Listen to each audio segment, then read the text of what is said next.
السلام علیکم دوستو، کیسے ہیں آپ سب؟ میں زبینہ فیاض ایک بار پھر آپ کے ساتھ تو میں شروع کر رہی ہوں شام کی بارش پارٹ 2۔ آؤ ممینا آؤ، ٹرے ادھر لے آؤ، چائے میں بناتا ہوں۔ اعتزاز بھائی نے مجھے کمرے میں آتا دیکھ کر اپنائیت کا اظہار کیا تو میں نے ٹرے ان کے سامنے رکھے ٹیبل پر دھر دی۔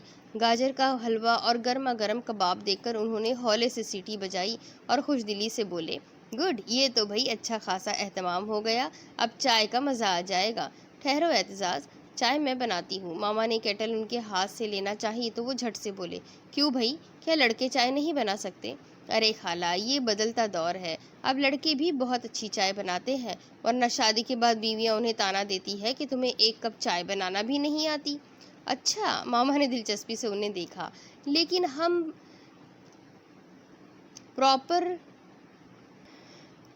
ہم پر امپریشن ڈالنے کا کیا فائدہ ہے اعتزاز؟ ہم کون سا تمہارے سسرالی ہے؟ کیا پتا ہو ہی جائے، انہوں نے بنا سوچے سمجھے جواب دے دیا۔ ماما بے اختیار سمینہ خالہ کو دیکھنے لگی جو بیٹے کی بات سن کر چونک سی گئی تھی۔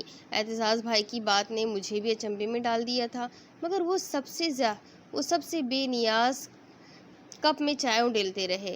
خالہ، کتنی شوگر لیں گی آپ؟ انہوں نے شوگر پاٹ پر چمچ بجا کر ہمیں متوجہ کیا تھا۔ ہے؟ ماما کچھ بدحواس سی ہو گئی۔ 4 چمچ؟ 4 چمچ؟ اعتزاز بھائی نے حیرت سے انہیں دیکھا۔ اتنی زیادہ شوگر خالہ؟ آپ چائے پیتی ہے یا شربت؟ کیا مطلب؟ ماما کی پریشانی میں اضافہ ہو گیا۔ مطلب یہ کہ آپ کو صرف 1.5 یا 1 چمچ شوگر لینا چاہیے، 4 چمچ تو بہت زیادہ ہو جاتے ہیں اور یہ صحت کے لیے نقصان دہ ہے، انہوں نے جیسے ماما کو سمجھایا تھا۔ لیکن میں تو شکر بالکل نہیں پیتی، ماما نے ہاتھ مسلتے ہوئے جیسے وضاحت کی۔ ہائے، وہ اچھل پڑی، ابھی تو آپ کہہ رہی تھی 4 چمچ اور اب کہہ رہی ہے کہ وہ ٹھیک کہہ رہی ہے۔ میں نے فوری طور پر مداخلت کی تھی، ماما چینی کے بغیر ہی چائے پیتی ہے، شوگر کے بغیر؟ او آئی سی۔ وہ ایک بار پھر الجھ چکے تھے۔ کچھ کہے بغیر انہوں نے چائے کا کپ ماما کے سامنے رکھ دیا۔ پھر سمینہ خالہ کو چائے دینے کے بعد انہوں نے براہ راست مجھ سے پوچھا، مومنہ تم کتنی شوگر لوگی؟ صرف 1 چمچ، میں نے آہستہ سے کہا۔ Very good. وہ مسکرا کر کپ میں چینی ڈالنے ہی والے تھے کہ ماما نے ہاتھ میں پکڑی ہوئی چائے کی پیالی زمین پر الٹ دی اور کپ میری طرف بڑھا کر انتہائی خفگی سے بولی، بہت پھوہڑ لڑکی ہو تم، کپ دھوئے بغیر ہی اٹھا لائی ہو، دیکھو ذرا کس قدر بو آ رہی ہے اس سیٹ سے۔ لو بھائی، یہ تو شروع ہو گئی۔ خالہ نے بے اختیار اپنا سر پکڑ لیا۔ میرا دل اس وقت جیسے کسی نے اپنی مٹھی میں جکڑ لیا تھا۔ ماما کا ڈپریشن ایک بار پھر ان کے سر پر سوار ہو گیا تھا۔ وہ بیٹھے بٹھائے کسی انجانی ٹینشن کا شکار ہو چکی تھی۔ اس سے پہلے کہ اعتزاز بھائی کوئی سوال کرتے، میں نے بڑھ کر ماما کے ہاتھ سے کپ لے لیا اور ان کی ذہنی حالت کو سنبھالنے کے لیے کوشش کرنے لگی۔ پھر میں نے نرمی سے کہا، سوری، میں آپ کو دوسرا کپ لا کر دیتی ہوں۔ کیا صرف میرے لیے دوسرا کپ لاؤ گی؟ انہوں نے مجھے گھور کر دیکھا۔ ارے کچھ اعتزاز کا ہی خیال کر لیا ہوتا، کیا سوچے گا میرا بچہ کہ اس گھر میں اسے بدبو سے بھرے برتنوں میں چائے پلائی گئی ہے؟ خالہ، آپ کو کیا ہو گیا ہے؟ اعتزاز بھائی نے اٹھ کر ان کا ہاتھ بڑی نرمی سے اپنے ہاتھوں میں لے لیا۔ سارے برتن صاف ہے، آپ کیوں بلا وجہ مومنہ کو ڈانٹ رہی ہیں؟ بلا وجہ؟ ماما جیسے ہتے سے اکھڑ گئی تھی۔ وہ جان بوجھ کر ایسے برتن اٹھا کر لائی ہے جو سراندے سی بدبو پیدا کر رہی ہے۔ کیا تمہیں چائے سے لہسن کی بو نہیں آ رہی؟ آ رہی ہے، مگر حرج کیا ہے، آنے دیجیے۔ ان کا جواب جیسے ہم سب کو خاموش کر گیا۔ ہم ہوکوں کی طرح اعتزاز بھائی کو گھورنے لگے۔ جو اب ماما کو اپنے بازوؤں میں سمیٹے کہہ رہے تھے، کبھی کبھار ایسی بو سے سمجھوتا کرنا پڑتا ہے روبینہ خالہ، ورنہ زندگی اجیرن ہو کر رہ جاتی ہے۔ ہاں، شاید تم ٹھیک کہتے ہو، میری زندگی نہیں رہی ہے اعتزاز، مجھے صرف مومنہ کے لیے جینا پڑ رہا ہے۔ یہ بہت اچھی بات ہے خالہ، آپ کو مومنہ کے لیے ہی خود کو سنبھالنا ہوگا۔ لیکن میں کیا کروں اعتزاز، میں اندھیرے میں ماری گئی ہوں، میرا قصور کوئی نہیں تھا۔ اس آدمی نے پہلے کبھی بتایا ہی نہیں کہ مجھ سے لہسن اور پیاز کی بو بھی آتی ہے، بس طلاق دے کر مجھے گھر سے نکال دیا۔ سمجھ نہیں آتا ایک عرصہ گزرنے کے باوجود یہ بو میرا پیچھا کیوں نہیں چھوڑتی، میری ہر کوشش رائے گا چلی جاتی ہے، میں خود کو بہت صاف رکھتی ہوں مگر کوئی فائدہ نہیں ہوتا۔ ڈونٹ وری خالہ، سب ٹھیک ہو جائے گا، انہوں نے جیسے ماما کو تسلی دی تھی، مگر میرے آنسو بہہ نکلے۔ ماما کی بے چارگی نے دل کے 1000 ٹکڑے کر ڈالے تھے، کتنی بے کسی تھی ان کے لہجے میں۔ نہ جانے اعتزاز بھائی نے انہیں اتنی جلدی کیسے پہچان لیا تھا، کیسے ان کی ذہنی حالت کا اندازہ لگا لیا تھا کہ ان کی ذرا سی ہمدردی ماما کے بڑھتے ہوئے ڈپریشن کو کنٹرول کر گئی تھی۔ کب سے ہے یہ حالت ان کی؟ دوسرے ہی دن وہ مجھے اپنے گھر پر بلا کر پوچھ رہے تھے، نہ جانے کب سے ہے، ہوش سنبھالتے ہی میں نے ماما کو اسی حالت میں دیکھا ہے۔ کوئی علاج ہو رہا ہے یا نہیں؟ ہو رہا ہے، شہر کے مشہور سائیکیٹرسٹ ڈاکٹر نوید انجم ماما کا علاج کر رہے ہیں۔ دوا سے وقتی فرق پڑ جاتا ہے، مگر دن میں کوئی نہ کوئی بات ماما کا ڈپریشن بڑھا جاتی ہے۔ ایسے میں وہ خود پر قابو نہیں رکھ سکتی۔ جس بات کا سیدھا اثر دماغ میں سمائے، بس وہی کیے جاتی ہے۔ ایسے لمحات میں ماما کو سنبھالنا انتہائی دشوار ہو جاتا ہے۔ میری آواز بھیگنے لگی تھی۔ تم دل چھوٹا نہ کرو مومنہ، میں تمہاری مشکل اور پریشانی سمجھ سکتا ہوں۔ میں نے امی سے بھی خالہ کے بارے میں کھل کر بات کی ہے۔ وہ جس عذاب میں گرفتار ہے، ہمیں اس سے نجات دلانا ہوگی۔ میں سمجھتا ہوں آج سے ہم دونوں مل کر انہیں زیادہ اچھے طریقے سے سنبھال سکتے ہیں۔ اعتزاز بھائی نے شفقت سے میرا سر تھپکتے ہوئے کہا۔ ہم دونوں مل کر؟ میں نے بے یقینی سے انہیں دیکھا۔ ہاں، ہم دونوں مل کر، وہ اسی اطمینان سے بولے۔ مجھے خالہ کی کنڈیشن دیکھ کر یہ احساس بہت شدت سے ہوا ہے کہ اس گھر کو کسی مرد کی سپورٹ کی ضرورت ہے۔ دیکھو مومنہ، حالات انسان کے اختیار سے کتنے ہی باہر کیوں نہ ہوں، ہر مشکل کا حل بہرحال نکل ہی آتا ہے۔ روبینہ خالہ کی بہتری کے لیے ہم یہ حالات تبدیل تو نہیں کر سکتے، مگر ہم دونوں مل کر ان کی شخصیت کو ان حالات کے مطابق ڈھالنے کی کوشش کر سکتے ہیں۔ ہماری ذرا سی توجہ اور تھوڑی سی محبت ان کو اذیت کے اس کڑے احساس سے نجات دلا سکتی ہے۔ لیکن یہ مرض بہت پرانا ہو چکا ہے اعتزاز بھائی۔ ماما خود اس اذیت میں مبتلا ہے۔ ان کے ذہن پر پاپا کی بدسلوکی نے اتنا بڑا اثر ڈالا ہے کہ وقت گزرنے کے باوجود وہ ان باتوں کو اپنی سزا بنا کر خود کو کسی انجانی بو کے حصار میں مقید کر رکھتی ہے۔ نہ جانے وہ کون سی گندگی ہے جسے وہ ہر پل دھوتی رہتی ہے۔ ان کی باتیں نارمل ہو کر بھی اب نارمل لگتی ہے۔ اپنے ڈپریشن میں گھر کر جب وہ عجیب و غریب سی حرکتیں کرتی ہے تو سچ اعتزاز بھائی، میرا دل خون کے آنسو روتا ہے۔ میں آپ کو کیا بتاؤں، ہمارے آس پڑوس کے لوگ ماما کو پاگل سمجھتے ہیں۔ میں جانتا ہوں مومنہ، لوگوں کے بدلتے رویے نے تمہیں خاصا دل برداشتہ کر ڈالا ہے، مگر یاد رکھو، حالات بدلتے ہیں تو حالت از خود تبدیل ہو جاتی ہے۔ لوگوں کی زبان پر آج اگر خالہ کے پاگل پن کا تذکرہ ہے تو کل ان سے ہمدردی کا اظہار بھی ہوگا۔ تمہیں صرف اتنا کرنا ہے کہ خود کو روبینہ خالہ سے کہیں زیادہ نارمل رکھنے کی کوشش کرنی ہے، کیونکہ بیمار سے زیادہ تیماردار کا مضبوط ہونا ضروری ہے۔ اصل امتحان تو اسی کا ہوتا ہے۔ مریض کو سنبھالنے کے ساتھ ساتھ لوگوں کو مطمئن کرنا بھی اس کی ذمہ داری ہے۔ شاید آپ ٹھیک کہتے ہیں اعتزاز بھائی، مگر اب میں اس صورتحال سے تھکنے لگی ہوں۔ پڑھائی سے دل اوب گیا ہے۔ ماما کی ہر دن بگڑتی ذہنی حالت مجھے زندگی سے بیزار کر رہی ہے۔ دل چاہتا ہے سب کچھ چھوڑ چھاڑ کر کہیں دور نکل جاؤ۔ تو نکل جاؤ، وہ بلا ردوکت بولے تھے۔ میں گنگ سی ہو کر انہیں دیکھنے لگی، مگر ان کی سنجیدگی میں کوئی فرق نہیں آیا۔ مومنہ، حالات سے فرار ہو کر انسان کو کہیں پناہ نہیں ملتی، لیکن کبھی کبھار ماحول کی تبدیلی بھی مثبت عمل سامنے لے آتی ہے۔ تم چاہو تو پڑھائی چھوڑ کر گھر بیٹھ سکتی ہو، کچھ عرصہ ریسٹ لینے کے بعد BSc کا امتحان پرائیویٹ پر دے دینا، اس طرح حرج بھی نہ ہوگا۔ میں نے سر جھٹک کر ایک تمسخر سے انہیں دیکھا۔ ایسا کہنا آسان ہے مگر کرنا بہت مشکل۔ آپ کیا سمجھتے ہیں ماما مجھے گھر بیٹھنے دے گی؟ ارے، ان کا بس چلے تو وہ مجھے ایک ساتھ کئی ڈگریاں لینے پر مجبور کر دیں۔ وہ مجھے بہت پڑھا لکھا دیکھنا چاہتی ہے۔ So what? وہ بے نیازی سے بولے۔ تم اس کی فکر مت کرو، میں خود ان سے اس مسئلے پر بات کروں گا۔ تم صرف وہ کرو جو تمہارا دل چاہتا ہے۔ کیا مطلب؟ میں واقعی حیرتوں میں تھی۔ کیا آپ سنجیدہ ہیں اعتزاز بھائی؟ 110% سنجیدہ ہوں۔ وہ بے ساختہ مسکرائے۔ میری مانو تو اب کالج مت جانا۔ اچھا جی، میں ہنسی۔ کالج نہیں جاؤں گی تو پھر کیا کروں گی؟ کچھ بھی نہیں، کچھ دن آرام کرو، اپنی ماما کا خیال رکھو، اور پھر اگر موڈ بن جائے تو کہیں چھوٹی موٹی سی نوکری دیکھ لو۔ نوکری؟ میں بھوچکی ہو گئی۔ کیا میں نوکری کروں گی اعتزاز بھائی؟ بالکل، میں تمہاری ہی بات کر رہا ہوں۔ واہ بھائی واہ، کون دے گا مجھے نوکری؟ میرا لہجہ آپ تلخ ہو گیا۔ بھلا انٹر پاس لڑکی کو کون سی نوکری مل سکتی ہے اعتزاز بھائی؟ بہت سی مل سکتی ہے، مگر پہلے اس بات کا فیصلہ ضروری ہے کہ تم کیا چاہتی ہو، کام یا آرام۔ وہ جیسے مجھے اکسا رہے تھے۔ میں چپ چاپ انہیں دیکھتی رہی۔ وہ کرسی پر بیٹھے کسی کتاب کے اوراق پلٹ رہے تھے۔ میری خاموشی بھاپ کر بولے، دیکھو مومنہ، دنیا میں ناممکن کچھ بھی نہیں ہے، بس خود کو ہر کام کے لیے تیار کرنا پڑتا ہے، پھر کوئی بھی مشکل نہیں رہتی۔ انٹر پاس لوگوں کو جاب کے اچھے مواقع مل سکتے ہیں، بشرط یہ کہ وہ کام کے لیے خود سنجیدہ ہو۔ ٹھیک ہے، میں نے فوری حامی بھر لی، مگر میں سوچوں گی اس بارے میں۔ ضرور سوچو، اگر ایسا ہو جائے تو تمہارے اعصاب پر پڑا بوجھ خود بخود کم ہو جائے گا اور تم بھی ریلیکس فیل کرو گی۔ ان کی بات دل کو لگ رہی تھی۔ اعتزاز بھائی ان لمحوں میں مجھے بہت اپنے سے لگے۔ انہیں ماما کے ساتھ ساتھ میرا بھی کتنا خیال تھا۔ زندگی میں پہلی بار یہ احساس میرے لیے باعث تسکین تھا کہ کسی کی ہمدردی میرے لیے بھی اہمیت رکھتی تھی۔ گزرتے وقت کی رفتار معمول کے مطابق تھی، مگر مجھے لگتا جیسے زندگی بھاگ رہی ہو۔ ہر لمحہ بند مٹھی سے ریت کی مانند پھسلتا جاتا تھا۔ انہی بھاگتے دوڑتے لمحوں میں ایک ساتھ ایسی بھی تھی جب ماما سرخ چہرے اور اتھل پتھل سانسوں کے ساتھ گھر میں داخل ہوئی تھی۔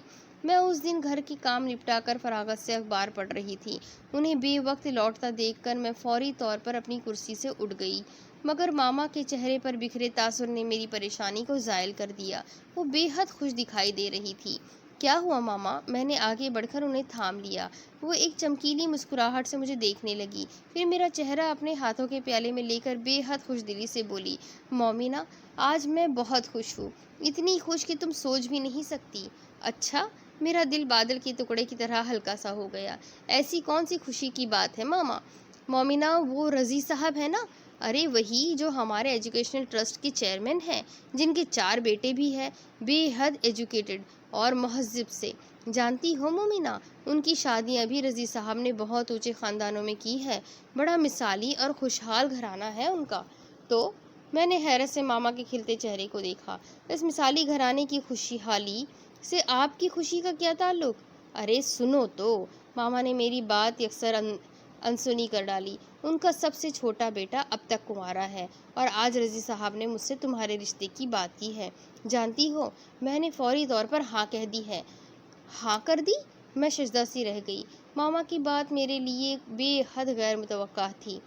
ہاں، ماما نے بڑے ہیجانی انداز میں میرا بازو کھینچا اور بہت جذب سے بولی، تم بہت خوش نصیب ہو مومنہ، جو تمہارے لیے ایسے اچھے لڑکے کا رشتہ آیا ہے۔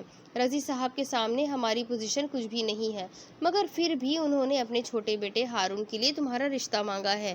مجھ سے تو انکار نہ ہو سکا۔ میں نے جھٹ سے ہاں کر دی۔ تم بولو بیٹا، میں نے ٹھیک کیا ہے نا؟ لیکن ماما، وہ لڑکا تو… میری آواز اپنے آپ ہی گھٹ گئی۔ ماما چونک کر میری صورت تکنے لگی۔ کیوں؟ کیا ہوا اس لڑکے کو؟ اعلیٰ تعلیم یافتہ ہے، ایک نامی گرامی ادارے میں MD کی فرائض انجام دے رہا ہے، شکل و صورت بھی خاصی معقول ہے، خوش اخلاق اور ملنسار بھی ہے۔ پھر تمہیں کیا اعتراض ہے اس لڑکے پر؟ مجھے اعتراض نہیں ہے ماما، دراصل وہ لڑکا مجھ سے اس بار بھی کچھ کہا نہیں گیا۔ ایسی کیا بات ہے مومنہ؟ کیا لڑکے کے کردار میں کچھ خرابی ہے؟ وہ کچھ اور ہی سمجھ رہی تھی۔ نہیں ماما، یہ بات نہیں ہے۔ میں ان کی گرفت سے نکل کر بیڈ پر آ بیٹھی۔ دراصل وہ معذور ہے ماما، اس کا ایک پاؤں پیدائشی طور پر ٹیڑھا ہے اور اسی وجہ سے اس کی شادی بھی نہیں ہو پا رہی ہے۔ رضی صاحب نے جان بوجھ کر آپ سے… تو کیا ہوا؟ ماما نے ناگواری سے میری بات کاٹ ڈالی۔ یہ سب قدرت کے کام ہے، اب کوئی خود میں آپ ہی نقص تو ڈالنے سے رہا، تم اس کمی کو رہنے دو۔ ویسے تو ہر لحاظ سے اچھا ہے نا، ایسا خاندان ملنا بہت مشکل ہے مومنہ، ایک ذرا سے نقص کو آڑ بنا کر انکار مت کرو۔ وہ جیسے مجھے سمجھا رہی تھی۔ میں نے پل کے جھپک کر اپنے امڑتے اشکوں کو روکا تھا۔ لیکن ماما، میں ابھی شادی نہیں کرنا چاہتی۔ کیوں؟ کیا بوڑھی ہو کر شادی کرو گی؟ ان کا انداز خاصا ناصحانہ تھا۔ تمہیں کیا ہو گیا ہے مومنہ؟ کوئی بچہ نہیں ہو تم جو بات نہ سمجھ سکو؟ جانتی ہو نا، میں خود بھی تمہاری شادی کتنی جلدی سے جلدی کرنے کی خواہش مند ہوں۔ تمہارے سر پر کون سا باپ کا سایہ ہے جو میں اپنی آدھی فکریں اس پر چھوڑ دوں؟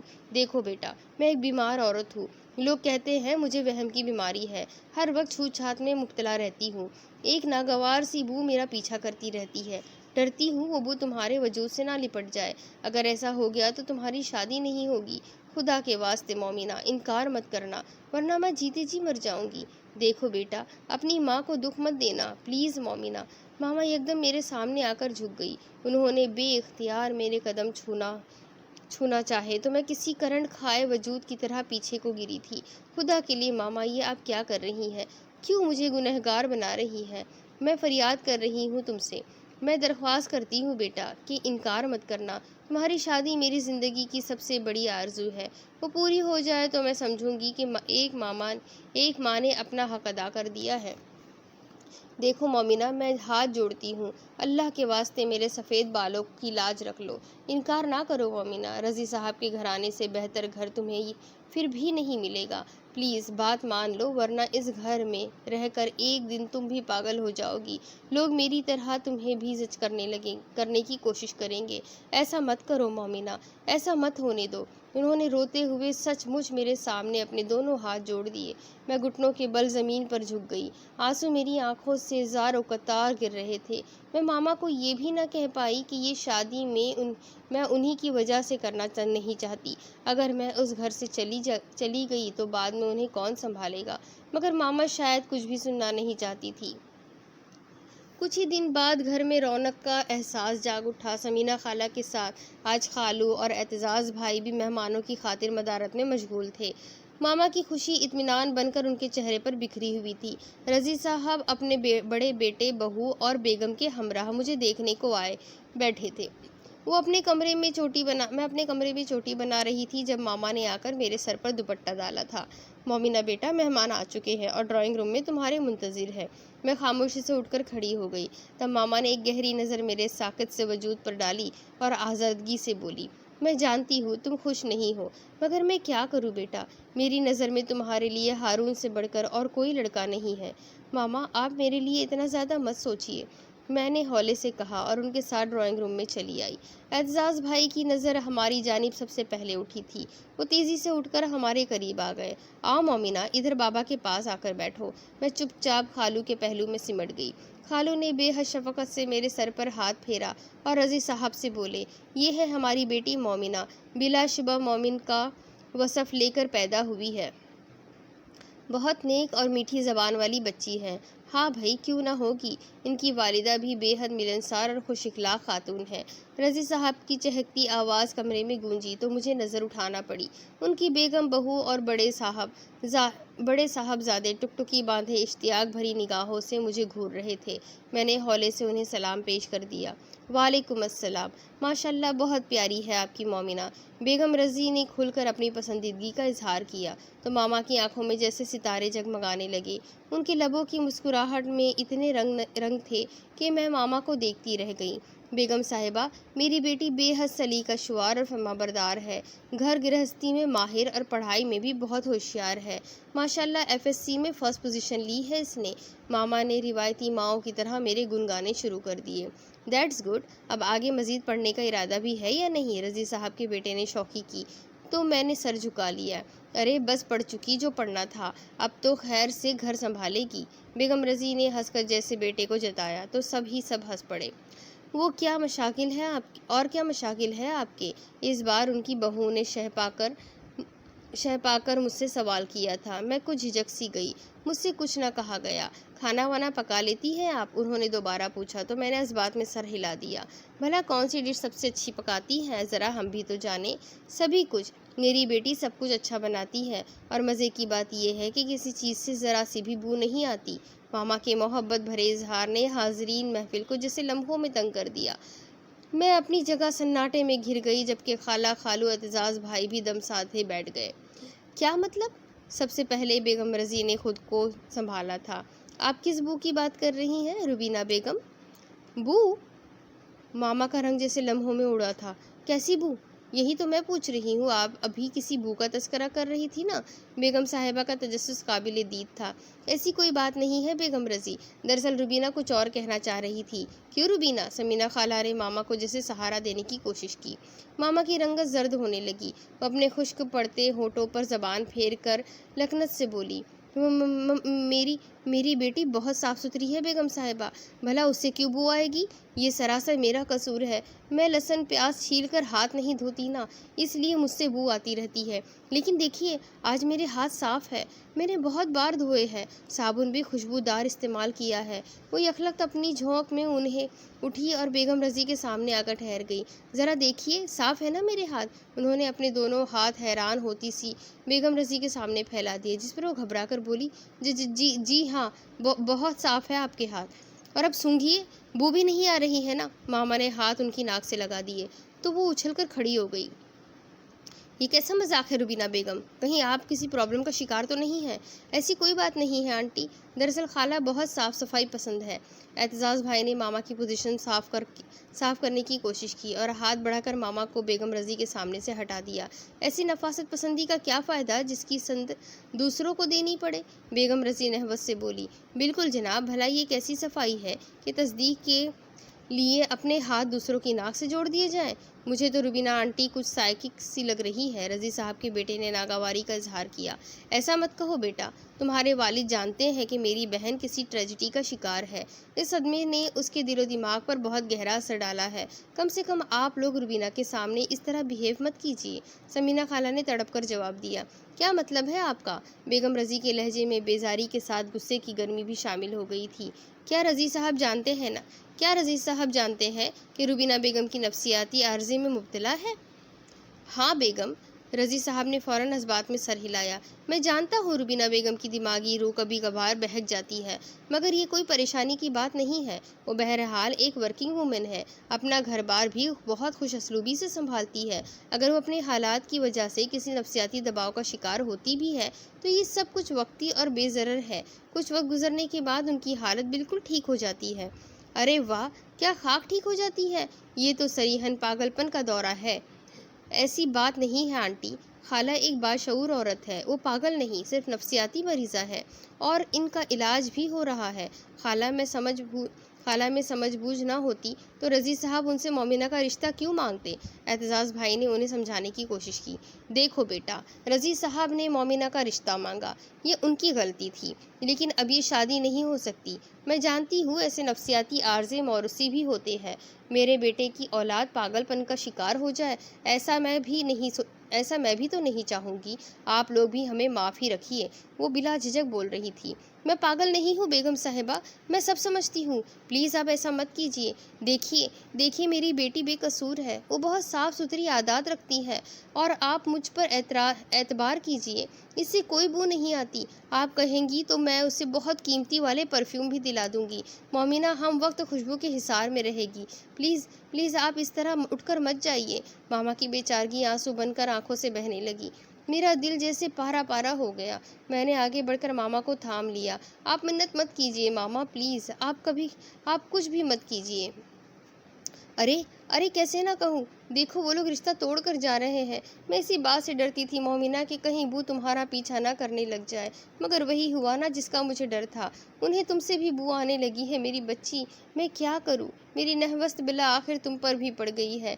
ہائے میں کیا کروں مومنہ، وہ دہاڑے مار مار کر رونے لگی۔ کمرے کی فضا اچھی خاصی گھٹن کا شکار ہو گئی، سب کی ٹٹولتی نظریں ماما کے وجود پر لگی تھی، یوں جیسے وہ کوئی مادرائی مخلوق ہو، ایسی انوکھی مخلوق جو لوگوں کے درمیان آ کر تماشا بن جائے۔ ماما کی ایسی حالت دیکھ کر سمینہ خالہ بھی رونے لگی تھی۔ خالو اور اعتزاز بھائی رضی صاحب کو سمجھانے کی کوشش کر رہے تھے، مگر وہ اپنی بیگم کی بات سن کر ایسے چپکے سے ہو گئے تھے جیسے ہونٹ سی کر بیٹھے ہوں۔ تب ان کے بیٹے نے معذرت خواہانہ لہجے میں کہا، پلیز آپ سب ہمیں معاف کر دیجیے، یہ ہمارے بھائی کی زندگی اور اس کی خوشیوں کا سوال ہے۔ آپ جانتے ہیں ایسے نفسیاتی عارضی بہت دور رس نتائج کے حامل ہوتے ہیں اور ہم نہیں چاہتے کہ ہمارے بھائی کی اولاد بھی وکٹم بن کر اس دنیا میں آئے۔ مجھے روبینہ آنٹی سے ہمدردی ہے، آپ ان کا علاج جاری رکھیے۔ مومنہ کی شادی سے پہلے اس کی والدہ کا ٹھیک ہونا بہت ضروری ہے۔ چپ ہو جائیے پلیز، بند کیجیے اپنی بکواس۔ میں جیسے ضبط کے سارے بندھن توڑ کر بیٹھی تھی۔ یہ رشتہ کرنا نہیں چاہتے تو نہ کیجیے، مگر میری ماما کی توہین کرنے کی اجازت آپ کو نہیں دی جا سکتی۔ آپ کو کوئی حق نہیں ہے ماما کے متعلق مشورہ دینے کا۔ نکل جائیے آپ اس گھر سے، چلے جائیے آپ سب یہاں سے۔ ارے ارے، اعتزاز بھائی نے لپک کر مجھے سنبھالا تھا۔ یہ کیا ہو رہا ہے مومنہ، پلیز تم چپ ہو جاؤ۔ کیوں؟ میں کیوں چپ رہوں؟ یہ سب میری ماما کو پاگل کہیں گے تو کیا میں چپ رہوں گی؟ مومنہ، فار گاڈ سیک، تم کم سے کم موقع تو دیکھ لو۔ انہوں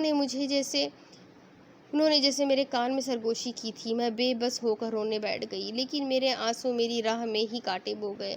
بیگم رضی نے جاتے جاتے ایک حقارت سے مجھے دیکھا اور اپنی بہو سے بولی، ذرا اسے دیکھو، کیسے پاگلوں کی طرح رو رہی ہے، بالکل اپنی ماں کی طرح بیہیو کر رہی ہے۔ خدا نے بڑا کرم کیا ہم پر کہ یہ راز کھول کر رکھ دیا، ورنہ میں اپنے گھر میں ایک پاگل بہو بیاہ لاتی۔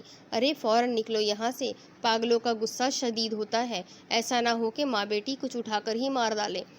ان کی آخری بات سمینہ خالہ کا چہرہ سرخ کر گئی، جبکہ اعتزاز بھائی ضبط کی شدت سے اپنے ہونٹ کاٹنے لگے تھے۔ یہ ان کی بے کسی کا کھلا اظہار تھا۔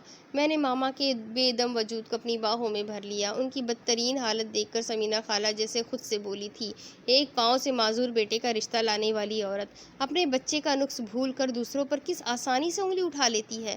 کیا ایسے موقعوں پر کوئی اسے اس کے بیٹے کی کمزوری یاد نہیں دلاتا؟ خالہ سمینہ کی خود کلامی، شاید کسی کے پاس کوئی جواب نہیں تھا۔ ماما کی طبیعت بہت خراب تھی، انہوں نے ان کی تلخ باتوں کو دل پر لے لیا تھا۔ ماما کے لیے یہ صدمہ بہت بڑا تھا کہ ان کی بیٹی بھی اس بو کا شکار ہو چکی ہے، جو آزمائش بن کر ان کی زندگی میں دکھ کے کانٹے بو گئی تھی۔ خالو سمینہ اور اعتزاز بھائی ماما کو سمجھا کر تھک چکے تھے، مگر ان کے آنسو رکنے کا نام نہیں لے رہے تھے۔ تب خالو کے کہنے پر میں نے ماما کو گولی کھلا کر نیند کی پرسکون وادی میں اترنے پر مجبور کر دیا۔ بس یہی ایک طریقہ تھا ان کے ذہن کو آرام دینے کا، سو مجبوراً مجھے دوا دینی پڑی تھی، لیکن وہ میری زندگی کی سب سے بڑی بھول ثابت ہوئی تھی۔ ماما کا نازک سا دل بیٹی کی شادی نہ ہونے کا صدمہ سہ نہیں پایا اور حالت نیند میں ہی اپنی رفتار کھو بیٹھا۔ میں صبح جب حسب معمول ناشتہ لے کر ماما کو جگانے کے لیے آئی تو وہ مجھے اس بھری دنیا میں بے سہارا چھوڑ کر بہت دور جا چکی تھی۔ ڈاکٹر نے معمولی سے معائنے کے بعد ماما کا ہارٹ فیل ہو جانے کی تصدیق کر دی تھی۔ زندگی پر پھر جیسے ایک جمود سا طاری ہو گیا تھا۔ گزرتا وقت میرے لیے اپنی اہمیت کھو چکا تھا۔ دن کب نکلتا، رات کب ہوتی، مجھے کچھ خبر نہ تھی۔ اطراف میں بس گہری خاموشی میرے اعصاب چٹکھانے لگی تھی۔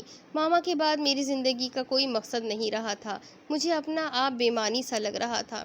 میں نے 1 ماہ صدمے سے نڈھال بیماری کی حالت میں گزارا، پھر رفتہ رفتہ سمینہ خالہ کی محبت بھری توجہ اور اعتزاز بھائی کی ہمدردانہ کوششوں سے میں ایک بار پھر زندگی کا بوجھ اٹھانے کے قابل ہو گئی۔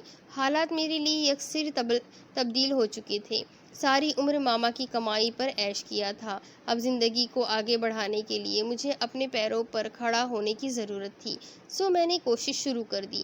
جلد ہی خالو نے اپنے تعلقات استعمال کر کے مجھے ایک مقامی اسکول میں ٹیچر کی جاب دلا دی، جہاں مجھے پرائمری کلاسز کی ذمہ داری سونپ دی گئی تھی۔ سو میں کم عمر بچوں کی شرارتوں اور معصوم باتوں میں اپنا وقت گزارنے لگی۔ بیماری کے بعد کچھ عرصہ میں نے سمینہ خالہ کے گھر گزارا تھا، پھر مجھے ماما کی یاد نے اتنا بےقل کیا کہ میں اپنے گھر چلی آئی۔ وہ گھر ماما نے عمر بھر اپنی کمائی سے تھوڑی تھوڑی رقم جمع کر بڑی محنتوں سے بنایا تھا۔ اس گھر میں ماما کی بہت سی خواہشات اور ارمانوں کی تکمیل ہوئی تھی۔ میں اس گھر کو خالی کیسے رہنے دیتی؟ سمینہ خالہ میرے تنہا رہنے کے حق میں نہیں تھی، وہ مجھے بے یار و مددگار چھوڑنا نہیں چاہتی تھی۔ میں ان کی چہیتی بہن کی اولاد تھی، وہ مجھے بیٹی بنا کر اپنے گھر میں رکھنا چاہتی تھی۔ اسی سوچ کے تحت انہوں نے ماما کے گزرنے کے 3 ماہ بعد ہی مجھے اعتزاز بھائی سے شادی کر لینے کا مشورہ دیا۔ ان کی خواہش تھی کہ میں ان کی بہو بن جاؤں۔ اپنی ماما کے انتقال کے فوراً بعد میرے لیے شادی کر لینا ممکن نہ تھا۔ غم کی حالت میں منتشر دماغ اور ٹوٹے دل کے ساتھ میں شادی جیسی ذمہ داری نبھانے کے قابل نہیں تھی، اور نہ ہی کسی پر بوجھ بن کر زندگی گزارنے کی حماقت کر سکتی تھی۔ میری نظر میں خالہ کی خواہش محض وقتی ہمدردی تھی، اور ہمدردی سے کیے گئے فیصلے پائیدار نہیں ہوتے۔ چنانچہ میں اعتزاز بھائی کا پروپوزل فوری طور پر ریجیکٹ کر دیا اور خود ماما کی یادوں سے مہکتے گھر آنگن کے ساتھ ایک بار پھر اپنا رشتہ استوار کر لیا تھا۔ ادھر خالہ میرے انکار کو خاطر میں نہ لائی، انہوں نے مجھے اس رشتے پر راضی کرنے کے لیے اعتزاز بھائی کے ذریعے پریشر ڈالنے کی کوشش کی۔ وہ ماں کے کہنے پر مجھے بدلتے زمانے کی اونچ نیچ سمجھانے کے لیے آ گئے، مگر ان کی کوئی کوشش میرے انکار کو اقرار میں نہ بدل سکی۔ میں جانتی تھی اعتزاز بھائی اور میرا کوئی جوڑ نہیں تھا، وہ عمر سے لے کر اپنی دلچسپیوں تک مجھ سے بہت فاصلے پر تھے۔ انہیں مجھ تک اور مجھے ان تک آنے کے لیے بہت سے ایسے سمجھوتے کرنے پڑتے جو شاید ہمارے اختیار میں نہیں تھے۔ اعتزاز بھائی نے بالآخر میرا پیغام خالہ تک پہنچا دیا کہ وہ چپ ہو، وہ جب چاہے ان کی شادی اپنی پسند کی کسی بھی لڑکی سے کر سکتی ہے۔ رہ گئی میں، تو جب تک ماما کا دکھ کم نہیں ہو جاتا میں اس بارے میں کوئی بھی فیصلہ کرنے سے قاصر تھی۔ خالہ میرے انکار پر خاصی دل برداشتہ ہوئی، انہوں نے میرے سر پر ہاتھ رکھ کر روتے ہوئے کہا، مومنہ، میں جانتی ہوں تم اپنے معاملات میں بالغ اور خود مختار ہو، کسی دوسرے کا فیصلہ تم پر ٹھوسا نہیں جا سکتا، مگر یہ میری خواہش تھی کہ تم میرے اعتزاز کی دلہن بن جاؤ۔ اس طرح میں اپنی بہن کی نشانی کو سنبھال سکتی تھی، مگر افسوس تم نے مجھے ایسا نہیں کرنے دیا۔ میں خاموش رہی تھی، ان کی اس جذباتیت کا میرے پاس کوئی جواب نہیں تھا۔ اب اس کے آگے کی سٹوری میں آپ کو اگلی قسط میں سناتی ہوں کہ آگے کیا ہوگا۔ مومنہ نے اعتزاز سے شادی کرنے سے تو انکار کر دیا، تو اب آگے وہ اکیلی زندگی کیسے جیے گی؟ کیا اپنی ماما کی یادوں سے کبھی باہر نکل پائے گی؟ کیا اپنی زندگی میں وہ خوشیاں لے کر آ سکے گی؟ یہ سب کچھ جاننے کے لیے میرے ساتھ بنے رہیں۔ اگلی قسط میں پھر ملیں گے۔ اللہ حافظ۔